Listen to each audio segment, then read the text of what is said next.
Bismillahirrahmanirrahim.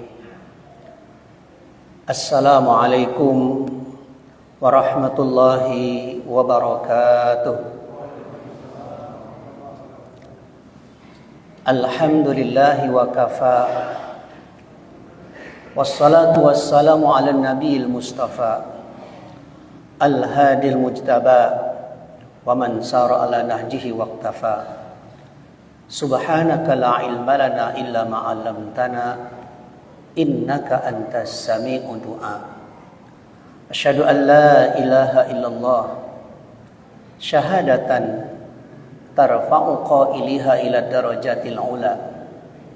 Wa asyhadu anna Muhammadan abduhu wa rasuluh ahlu sidqi wal wafa. Allahumma salli wa sallim wa barik ala sayyidina Muhammadin wa ala alihi wa ashabihi wa man ihtada, amma ba'du.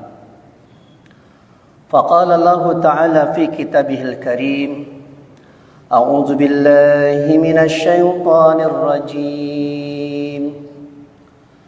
Bismillahirrahmanirrahim.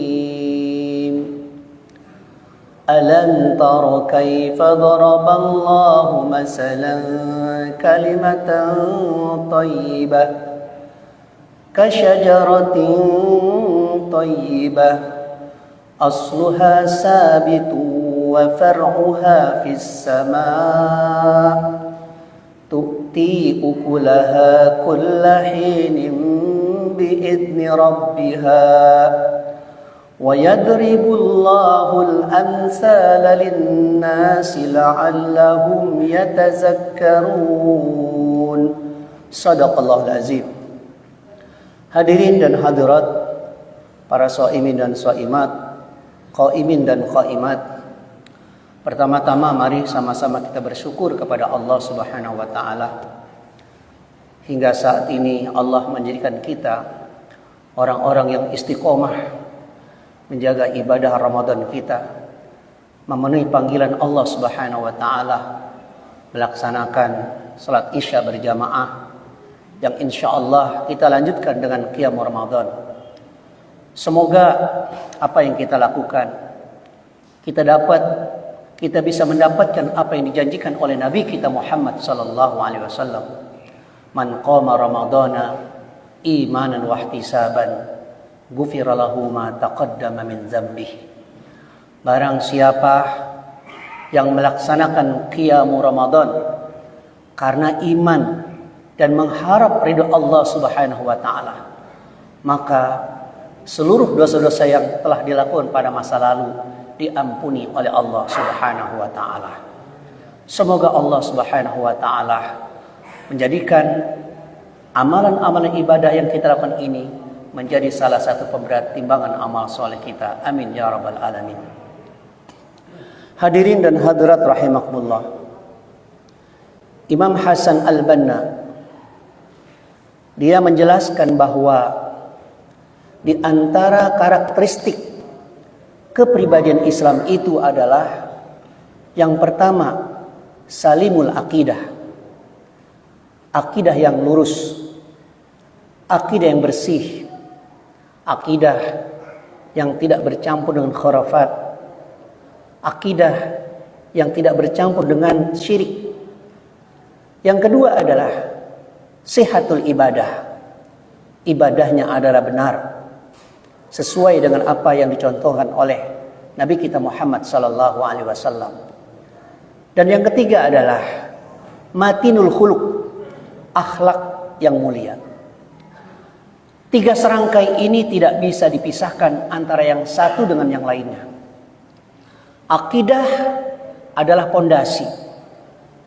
Seseorang yang beribadah yang tidak didasarkan karena iman kepada Allah, maka ibadahnya sia-sia.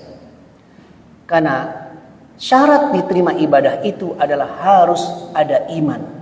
Illal ladzina amanu wa amilus shalihat. Kemudian tidak cukup orang mengaku beriman kepada Allah tapi tidak taat kepadanya, tidak mau beribadah, maka orang yang seperti ini bisa jadi minimal adalah disebut orang munafik, atau juga bisa jadi dia adalah bukan orang mukmin. Karena iblis saja mengaku beriman kepada Allah, tetapi iblis tidak taat terhadap perintah Allah, maka Allah katakan wa kana minal kafirin. Kemudian buah dari ibadah adalah akhlak. Sehingga orang yang bisa menjaga ibadahnya secara benar, maka seharusnya perilaku dan akhlaknya itu menjadi mulia. Hadirin dan hadirat rahimakumullah. Ayat yang saya baca tadi, surat Ibrahim ayat 24 dan 25. Allah menggambarkan, alam tara kaifa daraballahu masalan kalimatan thayyibah ka syajaratin thayyibah. Tidakkah kau perhatikan bagaimana Allah memberikan sebuah perumpamaan kalimat thayyibah, kalimat yang baik, kalimat takwa, kalimat tauhid, kalimat la ilaha illallah. Ka syajaratin thayyibah, dia umpama bagaikan pohon yang baik. Pohon yang baik itu terlihat bentuk dan penampilannya sangat indah. Pohon itu juga mendatangkan buah yang dicintai dan disukai oleh manusia. Dan pohon itu pun mendatangkan bau yang sangat harum, dan dahannya dapat berguna bagi kehidupan umat manusia. Maka pohon yang baik itu Allah gambarkan, asluha sabitun, akarnya menghunjam ke bumi, wa far'uha fis sama, dahannya menjulang ke langit, tu'ti ukulaha kullahaini min idni rabbiha, dan mendatangkan buah setiap pada musimnya. Ini adalah sosok penampilan seorang mukmin memiliki akidah yang lurus, di mana akidah dibangun dengan ibadah, dan dari ibadah itu buahnya adalah akhlak. Hadirin dan hadirat para jamaah rahimakumullah. Orang sering sukses dalam urusan ibadah, tetapi sering gagal dalam urusan muamalah. Dan ini digambarkan dari beberapa hadis yang disebutkan oleh Nabi kita Muhammad sallallahu alaihi wasallam, di mana digambarkan bahwa ada seorang yang ibadahnya terjaga. Seorang sahabat pernah bertanya kepada Nabi kita Muhammad SAW, ya Rasulullah, inna fulanah taqumul lail wa tasumu wa tusalli walakinnaha tu'di jiranaha. Wahai Rasulullah, ada seorang wanita yang dia menjaga qiyamul lailnya, menjaga ibadah salatnya, menjaga ibadah puasa sunnahnya, akan tetapi dia sering menyakiti tetangganya. Apa kata Rasulullah? Hiya finnar, wanita itu nanti berada di neraka. Maka ibadah itu harusnya minimal melahirkan dua hal. Yang pertama adalah tathhirul qulub, hatinya menjadi bersih, hatinya menjadi suci. Kalau seseorang yang memiliki hati yang suci, hati yang bersih, maka ucapannya pun adalah ucapan yang baik. Yang dia dengarkan juga adalah yang baik. Dia tidak mudah berprasangka buruk terhadap orang lain. Maka kalau dia masih suka menyakiti orang lain, berarti menunjukkan orang itu memiliki hati yang tidak jernih.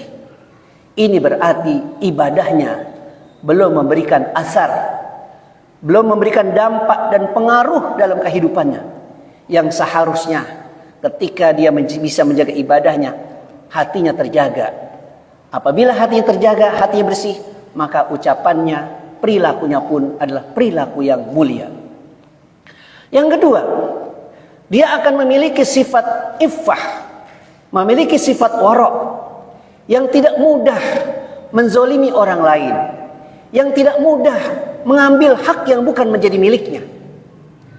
Seorang sahabat pernah menyampaikan sebuah berita, karena ada seorang sahabat yang gugur dalam medan peperangan, terutama pada perang Khaybar, di mana ada seorang yang gugur dalam medan perang itu. Lalu sahabat mengatakan, fulanun syahid, fulanun syahid, fulanun syahid. Si fulan itu mati syahid, si fulan mati syahid. Berita itu tersebar sampai didengar oleh Rasulullah sallallahu alaihi wasallam. Apa kata Rasul? Kalla innahu finnar. Tidak. Orang itu tidak syahid, tapi orang itu masuk neraka. Kenapa? Liburdatin ghallaha. Karena dia telah mencuri selendang dari ghanimah, yang ghanimah itu belum dibagi-bagi. Belum dibagi-bagi kepada kaum muslimin, tapi dia sudah mencuri terlebih dahulu. Dia tidak tahan melihat tarikan-tarikan dunia sehingga dia mencuri harta ghanimah yang belum dibagi-bagi. Yang seharusnya orang itu mati syahid, akan tetapi dia gagal masuk ke dalam surga karena dia tidak disebut sebagai orang yang mati syahid. Dan banyak sekali dalam kehidupan kita yang itu menggambarkan bahwa seseorang itu gagal dalam bermuamalah. Dalam hadis bisa Rasul mengatakan, man iqtata'a haqqam ri'in muslimin biyaminihi faqad aujaballahu lahun nar wa harrama alaihil jannah. Barang siapa yang mengambil hak orang muslim melalui sumpah, bisa jadi melalui pengacara, melalui pengadilan, yang dia tahu itu bukan punya dia, yang dia tahu itu bukan miliknya, tapi karena dia bisa menyewa pengacara yang hebat, kemudian pengacara itu bisa memenangkan perkara itu, lalu orang itu mendapatkan apa yang dia inginkan, padahal itu bukan miliknya. Maka orang yang seperti itu, kata Rasul, dia pasti akan masuk ke dalam neraka dan diharamkan baginya masuk ke dalam surga. Sahabat bertanya, wa in kana yasiran ya Rasulullah, bagaimana kalau yang diambil itu cuma sedikit? Rasul mengatakan, wa in kana qadiban, wa in kana ghadiban min Irak, walaupun itu sebatang kayu kecil dari kayu Irak, kayu yang biasa digunakan untuk bersiwak, yang dipakai untuk bersiwak, sekecil itu sama.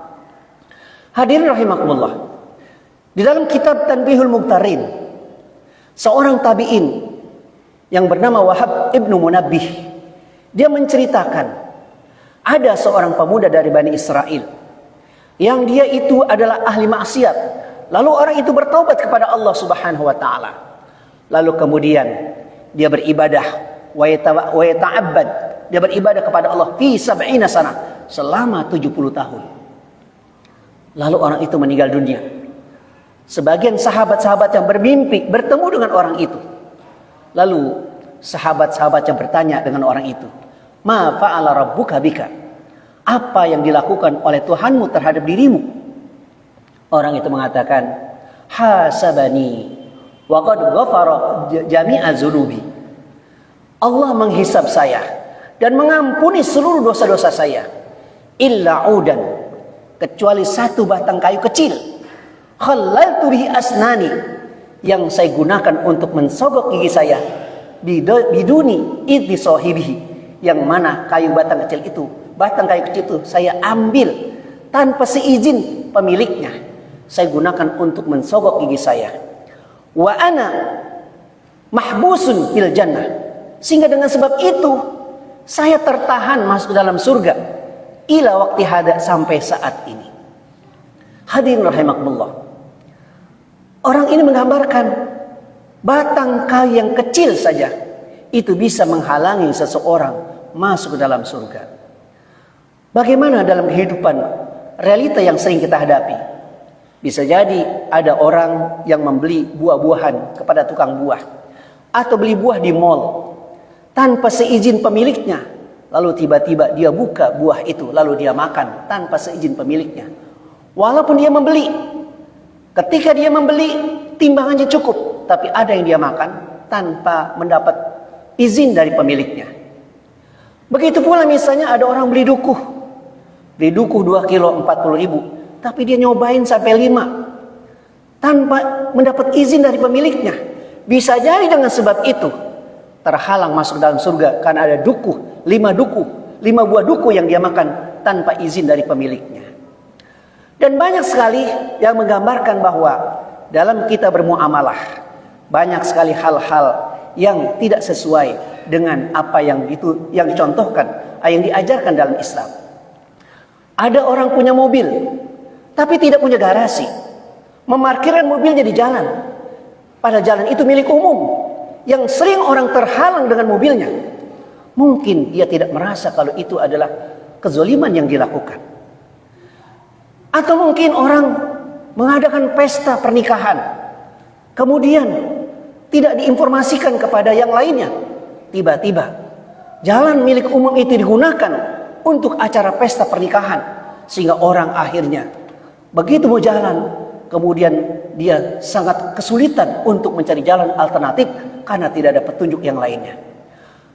Hadirin rahimakumullah, maka oleh karena itu Ramadan mengajarkan kepada kita, bukan hanya kita harus mampu bisa menahan lapar dan haus saja, tetapi bagaimana mendidik diri kita, mendidik akhlak kita, membina akhlak kita agar supaya kita mampu bermuamalah dengan sesama manusia ini secara baik, sehingga agar supaya ibadah kita sukses dan muamalah pun adalah muamalah yang baik. Karena bisa jadi walaupun ibadah sukses tapi muamalahnya buruk, maka hal itu bisa gagal untuk masuk ke dalam surga.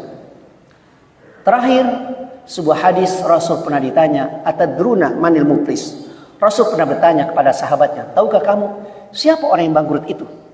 Para sahabat menganggap atau memahami bahwa orang yang bangkrut itu dulu orang kaya, punya segala sesuatu, tapi kemudian sekarang sudah bangkrut. Kata Rasul, bukan. Orang yang bangkrut itu adalah al-muflis, adalah ya'ti yaumal qiyamati bisyamin wa sholatin wa zakatin. Orang itu pada hari kiamat membawa pahala yang besar, pahala sholat, pahala puasa, pahala zakat. Akan tetapi waqad syatama haza, waqad safaka haza, waqad daraba haza. Tapi orang ini waktu di dunia suka nyakitin orang lain, suka memukul orang lain, suka merendahkan orang lain, bahkan melakukan pertumpahan darah. Maka akhirnya diambillah fayu'ta min hasanatihi, diambillah pahala-pahala kebaikan tadi dan diberikan kepada orang yang pernah dizoliminya.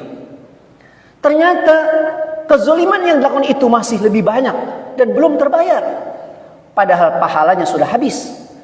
Maka fa'in faniyat hasanatuhu, apabila kebaikannya sudah habis dan belum bisa membayar dari kezoliman yang pernah dilakukannya, maka kesalahan dosa orang yang dizolimi itu dilimpahkan kepada orang yang pernah menzoliminya, yang akhirnya seharusnya dia masuk neraka, yang seharusnya dia masuk dalam surga, tapi dia gagal masuk dalam surga, yang pada akhirnya orang itu dimasukkan ke dalam neraka.